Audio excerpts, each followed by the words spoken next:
Ciao, da Heavy Metal Eleven. Oggi analizziamo un death metal marcio oscuro dai riflessi doom che, pur non brillando per originalità, accende l'interesse sugli inglesi che lo suonano.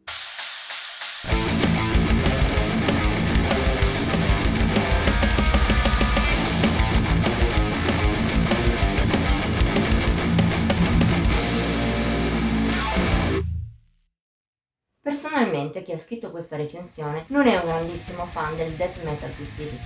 Pur apprezzando i classici come anche il macinare e la potenza del genere, nella sua opinione questi ultimi devono essere ben studiati e ragionati per non diventare sterili e venire presto a noia. È per questo che chi riesce a fare qualcosa di diverso, come i Vacus, è ossigeno puro all'interno dell'ampia ma in parte asfittica scena death.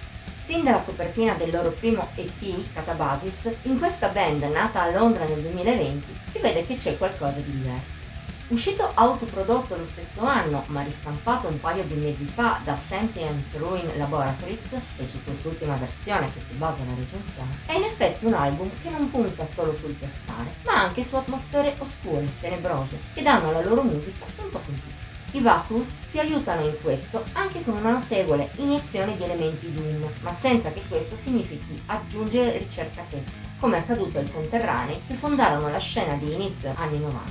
Al contrario, quello di Catabasis è vicino al death doom primigenio, quello senza compromessi e senza armonia, se non quelle dissonanti che danno al tutto una cupezza maggiore. Ciò significa anche, da un lato, che nell'EP non c'è molto di nuovo, niente che non sia già stato fatto da Asphyx e band simili. Tuttavia, dall'altro lato, i Vacus riescono lo stesso a fare bene con ciò che hanno, almeno per buona parte dell'EP. Al di là della potenza oscura e minacciosa di Catabasis, ben supportata da un suono marcio ma pulito al gusto, ci sono buone doti di songwriting, specie quando la band spinge di più sul doom e risulta più inquietante. Succede per esempio nella title track, parte lenta, quasi solenne, per poi svilupparsi in un affresco di pura oscurità attraverso i numerosi cambi sia nei momenti più frenetici sia soprattutto nei rallentamenti.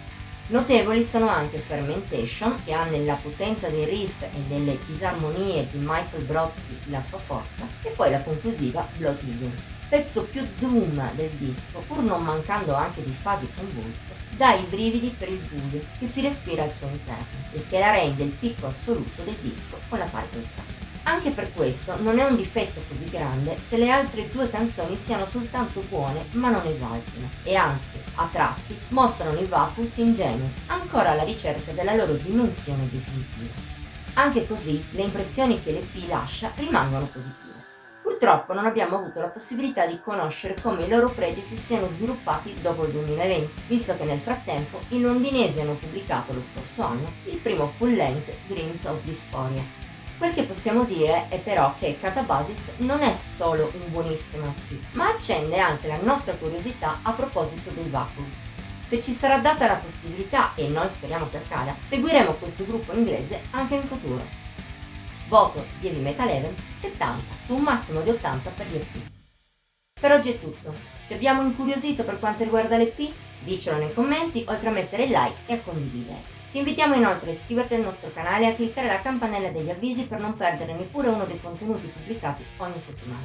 Puoi infine trovarci anche su Facebook, Instagram e Pinterest. I link sono in descrizione. Ci vediamo la prossima volta.